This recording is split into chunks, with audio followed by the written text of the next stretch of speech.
হচ্ছে কি আমি রমজানের জন্য একটা পিঠা বানাইতেছি। তো এখানে মাংসটা একটু ভাইজা নিচ্ছি, মুরগির বুকের মাংসটা। ঠিক আছে, বুকের মাংসটা এখানে পুদিনা পাতা, এখানেও বুকের মাংসটাই এটা একটু গুঁড়া গুঁড়া করে নিছি। আর এখানে সেমাই নিছি কোট করার জন্য, এখানে ময়দা গুলা নিছি কোট করার জন্য, কাঁচা কাঁচা পেঁয়াজ দিছি, বেরেস্তা দিছি, পাতাকপি দিছি, একটু আলু, এই যে আলু, আলু ভর্তা দিয়া এটাকে এখন আমি বানাবো। ঠিক আছে, এটা অনেক মজার একটা পাকোড়া কিংবা একটা রোল বানাবো আর কি। তো দেখেন আপনারা বানাই, একই মাংস এখান থেকে অর্ধেক নিয়ে আমি এটা একবারে মিহিন করে ফেলছি। আর এটা হচ্ছে গিয়ে একটু আস্তে আস্তে রাখছি যেন ভালো লাগে কামড় পড়লে এটা। আর এখানে হচ্ছে এই আলু ভর্তাটা দিয়ে মাখাই নিব। আলু তুমি মাখাও নাহলে আমি দিই, তাহলে ভালো হয় সবচেয়ে।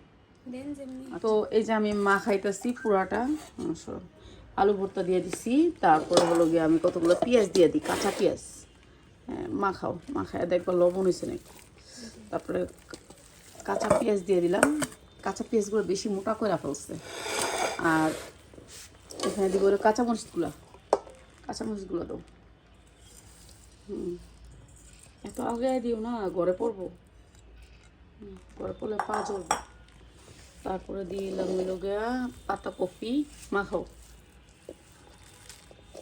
আপনারা অল্প করে বানাবেন, আমাদের মানুষ বেশি এর জন্য আমি বেশি বানাইতেছি। আপনারা আরও অল্প করে বানাবেন। এই হয়েছে, পাতাকপি কয়েকটা দিলাম। এরপরে দিব হচ্ছে একটু লবণ। লবণ লবণ দিছিলাম, আর তো মনে নেই।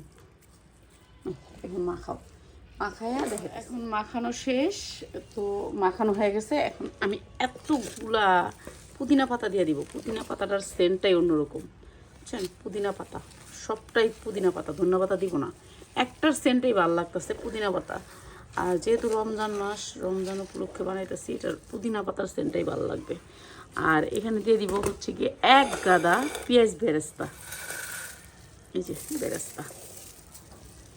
বেরেস্তা দিয়ে দিলাম, এক গাদা পেঁয়াজ বেরেস্তা। এখন একটা যে সেন্ট বাইরেছে, ও সেই রকম একটা সেন্ট আইসে না? সেন্ট ভালো, অনেক সুন্দর একটা সেন্ট আইসে, স্মেল আইসে।